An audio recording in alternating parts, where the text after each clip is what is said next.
Let's play a game. I'll say a name and you try to imagine the product. SpaceX, Tesla, electric vehicles. Now you probably thought about this car when I said EV. 90% of India's EV market comprises of two-wheeler and three-wheelers, despite India being the third largest car manufacturer in the world. So why is this the case and what's the future? I'll not only talk about EV as an ecosystem, I'll also give you a list of all the stocks in that electric vehicle ecosystem so you can decide if you want to invest there or not. So let's start with EV's origin story in India.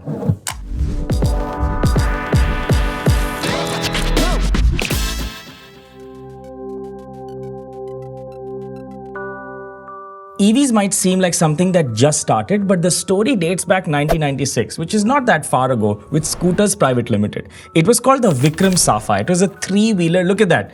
It doesn't look cool. I think I know why it didn't work. Then later on, Mahindra brought a three-wheeler called Bijli. And finally, we had Reva, which was the Sasta Mini Cooper of its time in 2001, India's first electric car. But look at it. It's not cool. I think I know why people didn't buy it. Car manufacturer guys, you need to build something that looks cool because these are status symbols. No one cares about mileage that much. These cars didn't have any demand. Sometimes technology is way ahead of its time and the consumer isn't ready to actually accept it. Think about Google Glass. It was really cool, no one really used it and was pretty expensive. Then we had the Oculus Rift. Mark Zuckerberg, Baba paid a lot of money for it, but okay. And then finally we have Apple Vision Pro, and maybe, just maybe right now is the right time for that market to grow. Also seems the right time for EVs to grow.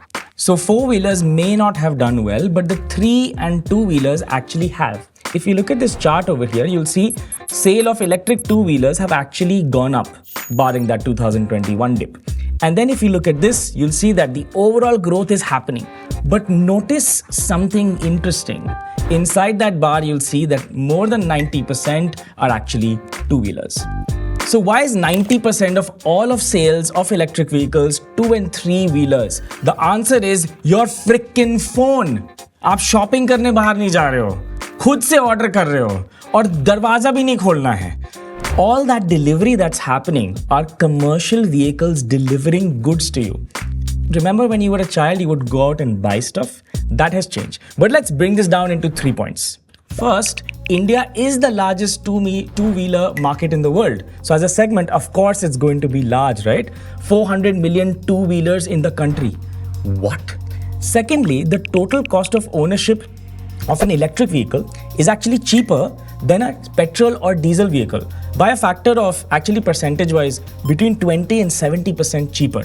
Now, maybe you as a consumer might not calculate that, but a business does. And when Amazon or any of these gig workers choose to have delivery, one, they want a fast way to do it, so they choose a scooter, a two-wheeler or three-wheeler.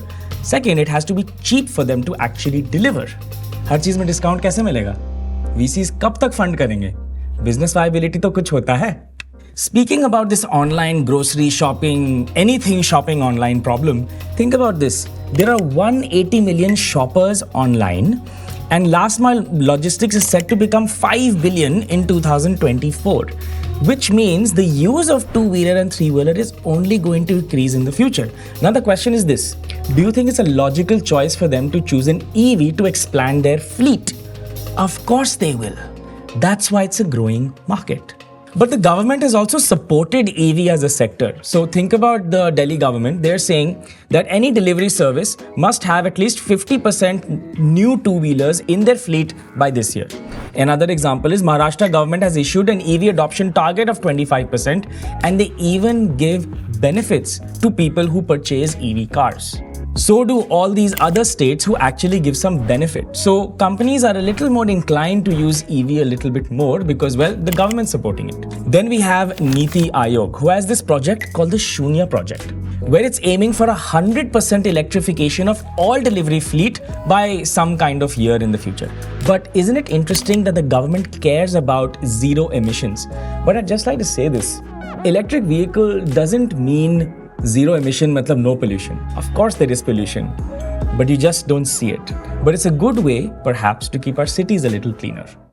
You've probably already heard of the Tatas and other players around the electric vehicles they're building. But two are interesting companies like Zip Electric and Mahindra. These are 2 and 3 wheelers who are focusing on the last mile. Another dark horse is Blue Smart. Based out of Gurgaon, they have 4,000 cars and 4,300 charging stations. They're present across Bangalore and Delhi NCR as well. And all of these are EVs. And I have friends who've used it and seem pretty happy with the service. But all this may sound very interesting because we have millions of vehicles on the road. But when you look at it and zoom out at an India level, this is where India stands. Only 3.2% penetration of EV compared to Norway, which is at 66%. I know, population kam hai, wahan pe sab kuch ho jayega. But I think 3.2% is pretty low. It can be far, far better. Also, America still sucks at this. Shouldn't they be good at this? 4%?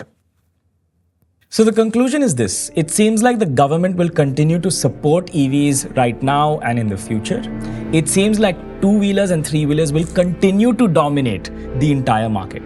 But the problem is this. We do not have enough electricity charging station ka infrastructure throughout the country. So that range anxiety thing is still a problem. So maybe it might stay between cities only, that density, right? I think.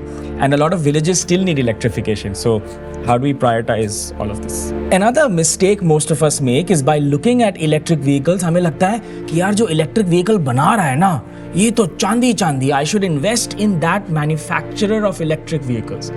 This is a mistake. In the end, the electric vehicle play is still the auto play. The auto ancillaries, the people who make the paint, the steering wheel, the electronics, etc., will actually win in the end because they have a fixed B2B business contract with the manufacturer and will supply it to them. A lot of times you'll see that the car manufacturers don't perform well, but the ancillaries perform well. This is because the paint will still be paint, the brake will still be brake. Only the technology keeps changing. Now I want you to look at this screen over here. This is the entire EV ecosystem. There's some 50-60 companies here and they're invested in the future of EVs. So if you want to consider and continue your research, look at these companies. They support the ecosystem. If you found that this case study was interesting, tell us in the comments. We'll make more videos like this. And if you like this case study, smash that like button, hit that subscribe button, say something nice in the comments because we put a lot of effort into this. See you in the next video. School, hit that smash, hit that fuck. And if fuck, नहीं मजा आया? नहीं. हो गया ये part, complete हो गया है. शाबाश.